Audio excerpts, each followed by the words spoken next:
So how do you go dealing with anxious dogs or with dogs that might not be used to it? We just take time.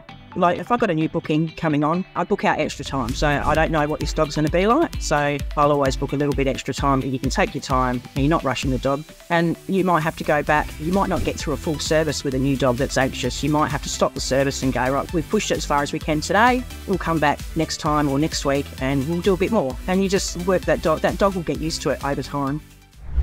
So today we're joined by Michelle Williamson from Jim's Dog Wash. So thank you very much for joining us today on Jim's podcast. And before we start, I would like to present to you our core silver membership, which is worth around $600, which we'll get to you after the interview for being a star franchisee.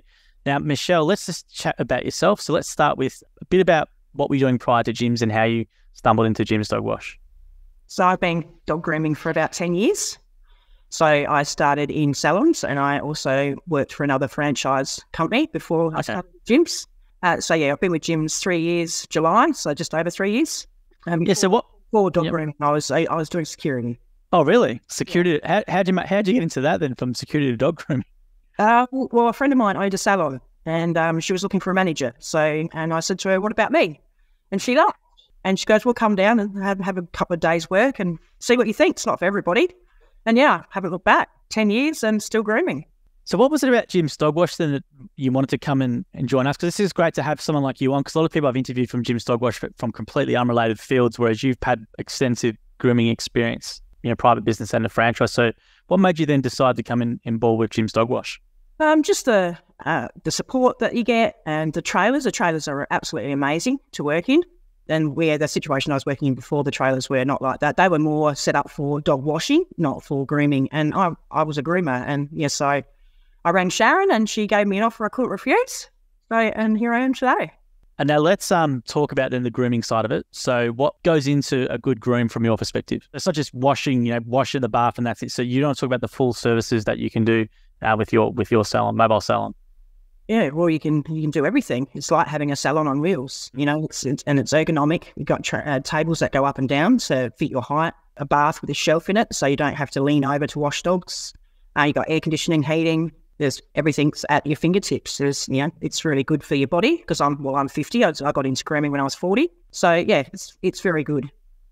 And how big is your business currently? How many regulars do you have or how many grooms do you get through a day? I groom a lot. I had to groom about 10 to 14 dogs a day. Wow, that's a lot from what that's a lot from everyone I've interviewed. It's not nowhere near that amount. I think I still hold the record for most dogs done in one day, and that was 19. Gee whiz, how'd you manage that? That was Christmas time. Okay. Yeah, lots of doubles and triples, and I knew all the dogs, so it was just back-to-back dog washing. Is that your average at the moment, Michelle, is 10 to 14 a day still? Or?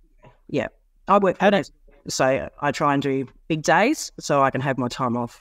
Now, are you doing a lot of doubles in that, or is it just how do you work managing to set that up? Sometimes, not always. So probably the 14, you're probably looking at more doubles and triples, whereas your 10's probably singularly. I start at 9 and finish at 5.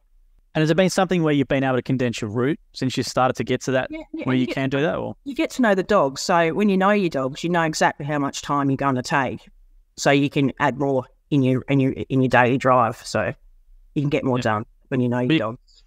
Well, I had a look at your star rating before, and you got a perfect star rating. So it means customers love you. There's never been a complaint or anything, which is fantastic. So what to you then is the key to giving good service? Being reliable. I think that's the key. And turning up on time. People, when they book tradies and you give a time of, I'll be there between 10 and 12, that's sort of giving a 2-hour turnaround. People get a bit annoyed with that. So just being reliable and like people that book ahead, working out their bookings for them. They just expect you to turn up. You don't have, people want a reliable service. So that's one thing they don't have to worry about in their lives. And with with dog grooming, a lot of people might think their dog's a bit anxious and that sort of stuff. So how do you go dealing with anxious dogs or with dogs that might not be used to it? You just take time. If I got a new booking coming on, I book out extra time. So I don't know what this dog's going to be like. So I'll always book a little bit extra time so you can take your time and you're not rushing the dog. And, you might have to go back. You might not get through a full service with a new dog that's anxious. You might have to stop the service and go, right, we've pushed it as far as we can today. We'll come back next time or next week and we'll do a bit more. And you just, work that dog. That dog will get used to it over time. And when people get puppies and stuff, what's the ideal sort of age, or when should people, because they might wait for a year or two because they think, it's not, It's not, they're not. 20 weeks. I like to take puppies between 20 and 25 weeks. They're a bit more worldly. They're not so skittish with noise. They've been out to the park, so, we're used to cars on the road. So, yeah, about 20 to 25 weeks. That's my personal age that I'll take them in the trailer. And with grooming, Michelle, is there any particular types of dogs or styles that you like doing best? Or I probably don't have a favourite. The thing I like is the transformation. I like getting a dog into the trailer and then, the dog that leaves is completely different to the dog that came in. And then you hear the owners inside going, "Oh my God, you look so beautiful. You smell so good." That's what I like about grooming. Everyone said in your comments, I read through your comments, they leave them as well, and they said about you're really friendly. So that's a really good bit of feedback for you. They said they love how you deal with their dogs and real friendly. And they said a lot of things about, you got what they wanted as opposed to their previous groomer, which is a comment that I saw, which was quite must be quite good for you to hear. Yeah, I love the dogs. I must sound probably a little bit crazy sometimes if people walking past and the way I talk to the dogs. I must sound a bit like loopy in the trailer. No. So you have a conversation with as you're doing, yeah? Yeah. Do you find that like a person, really? And do you find that helps from a calming perspective, or? Yeah, well, I'm not nervous and I'm happy and having a good time. So that really reflects on how the dog feels about the service as well. And I was going to say with your business from being in for so long, who sort of suits your business? What sort of personality traits should they have or characteristics? I think anyone, like I said, I didn't get into grooming until I was 40, so you're never too old to start a new job. But I think you just need to be time orientated. So you need to keep to a time. You need to be a little bit organised, as well as love dogs. And how physical is the job?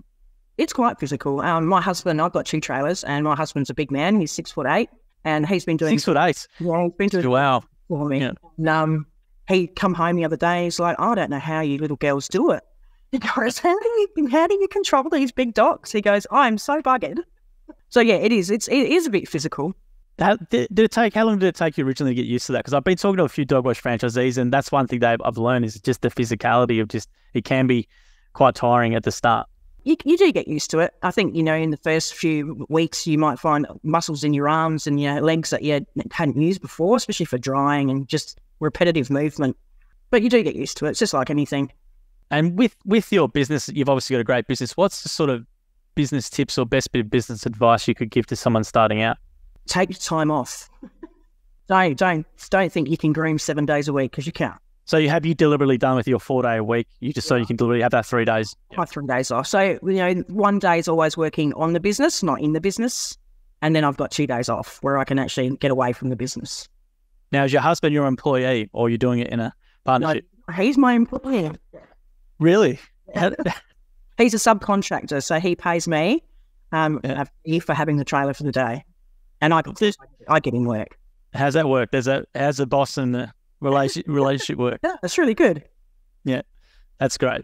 And how does he go fitting in the trailer? 6'8", it's probably the biggest dog. He just fits. He has to duck around the air conditioner a little bit, but he fits. And how is he finding the job as well, the career? He loves it. He said, it's an amazing job. He's security as well, obviously, with the height. What else were you doing? He loves it. He comes back, he goes, "This is a brilliant job." He goes, no one even stuck through it for so long.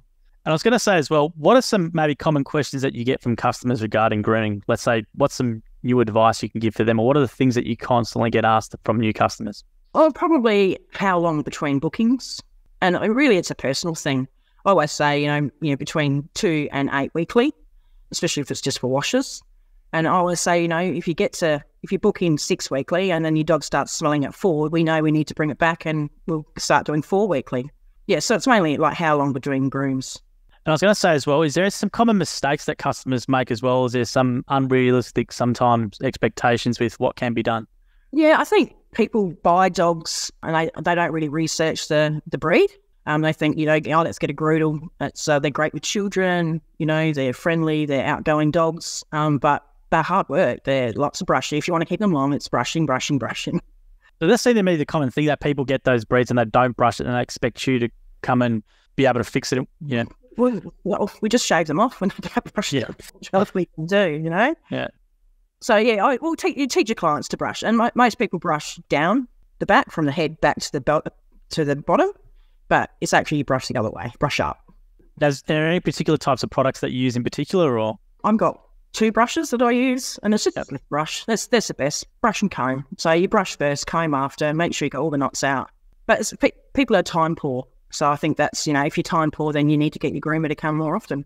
Now, is there something where you've got a relationship with your customers now where you can just rock up and you can go and grab the dog, or do people still want to bring it out to you? Or how does that normally work? I still access people's homes when they're not home. So, they'll go, oh, the key's here, and can you grab Miffy? And you can groom them while they're not home. And have you been happy with where you are in terms of the business, in terms of, let's say, income as well? You don't have to say how much money you've been making, but income level-wise, you've been happy with what you've been doing? Yeah, definitely. Yeah. Definitely happy. Yeah. And what about the lifestyle for yourself? What do you like to do? Yeah, well, I like having my time off. Like spending time with the kids sport on the weekends, and, you always run around. I've got 3 teenage girls. And, so spending time with them, running them around, being mum taxi. So I enjoyed my time off with them, and with my dogs. I've got 2 dogs as well. What dogs do you have? They're probably the scruffiest dogs on the street. But what type of dogs are they? A Groodle. Yep. And I have a miniature Schnauzer. Okay, miniature Schnauzer with the Yeah. Is there any particular types of breeds as well you like doing the best, or is it just more personality based? Yeah, I like doing all dogs. There's some you really, if you look at your diary, you think, oh, I'm so excited, I'm seeing this dog today. I've got a really good day today, with all the dogs that you do. But yeah, I like grooming Schnauzers. I've got one, and I groom a lot of them. And what's your advice to someone maybe wanting to do what you've done in regards to maybe later career change, or what would you say to them if they're thinking about Jim's Dog Wash? Don't hesitate. Do it now. It's great. And now that we're coming into summer, it's a really good time to come on board. All right. No worries, Michelle. Well, thank you very much for your time today. We'll give you this as well for you and your employee, your husband, to go for 2 free nights at any core hotel in the world. So it's not just South Australia. You can use it anywhere you want. It's worth around $600. So 2 free nights on the Jim's Group and on behalf of Jim for being a staff franchisee. All right. Thank you very much. Thanks, Michelle. No worries. Thank you. No worries. Bye. Thank you for listening to the episode of the Gyms podcast. If you want to learn more about the Gyms Group, head to gyms.net or call us on 131 546 Australia or 0800 454 654 New Zealand. And if you did like the episode as well, please make sure you leave a review or a comment or a thumbs up or a comment on the video as well. We appreciate your support. And until next episode, we hope you have a great week.